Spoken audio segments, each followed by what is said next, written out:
জুয়ার আরেকটি মরণ ভেদিক ট্রিক্স হচ্ছে যে আপনি লস অ্যাভার্সন করতে গিয়ে এখানে আপনি নিজের ব্রেনের সাথে প্রতারণা করতেছেন।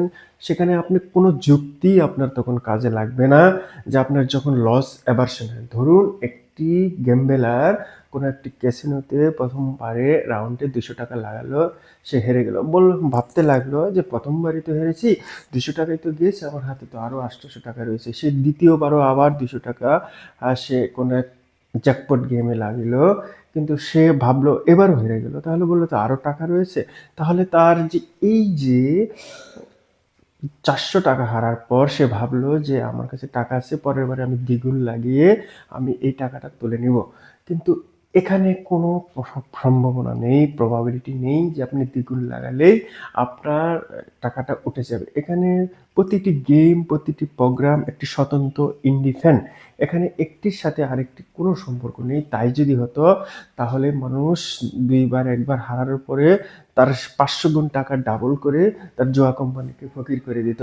কিন্তু এই বিষয়টা এরকম না। এখানে কোনো প্রবাবিলিটি বা থাকবে না যে যার কারণে আপনি টাকা দ্বিগুণ, ৩ গুণ, ৫ গুণ করলেই আপনার লস অ্যাভার্সন হয়ে যাবে। পৃথিবীর সমস্ত যুক্তি আপনার ভুল প্রমাণ হয়ে যাবে। একমাত্র লস অ্যাভার্সনের চিন্তায় আপনার লজিক্যাল দিক থেকে বিচ্যুত হয়ে একটা আবেগী ডিসিশনে আপনি নিয়ে নেবেন, আর সে কারণেই আপনার সমস্ত পুঁজি সাথে সাথে আপনার চলে যাবে। ধরেন একটি উদাহরণ দিয়ে বলা যায়, কোনো ক্রিকেট বা স্পোর্টস ব্যাটিংয়ে আপনি প্রথমবারে ৳৫,০০০ লাগিয়ে দিলেন, আপনি হেরে গেলেন। তাহলে বললেন যে আরেকটি খেলা রয়েছে, আমি এখানে দ্বিগুণ টাকা লাগিয়ে আমার লসটা আপনি কভার করে নেবেন। কিন্তু সেখানেও সেই গেমটি স্বতন্ত্র এবং ইন্ডিপেন্ডেন্ট, একটা আপনার পূর্বের হারার সাথে এখানে কোনো সম্পর্ক নেই। সুতরাং আপনি লস অ্যাভার্সন করতে গিয়েই বেশিরভাগ মানুষ সমস্ত ব্যাধির কারণ হয়ে দাঁড়ায়। যত রেওয়ার্ডিং সিস্টেম থাকুক, যত সাইকোলজিক্যাল ফ্যাক্ট থাকুক, লস অ্যাভার্সন ফ্যাক্টটা হচ্ছে সমস্ত কারণের মধ্যে মূল কারণ, এবং এটাই হচ্ছে গেমবেলারদের অ্যাডিকশনের সমস্ত মেন ধাপ।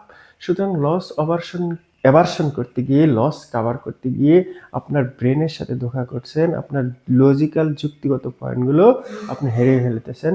ধন্যবাদ। বিষয়টি লস অ্যাভার্সন কখনো করতে যাবেন না।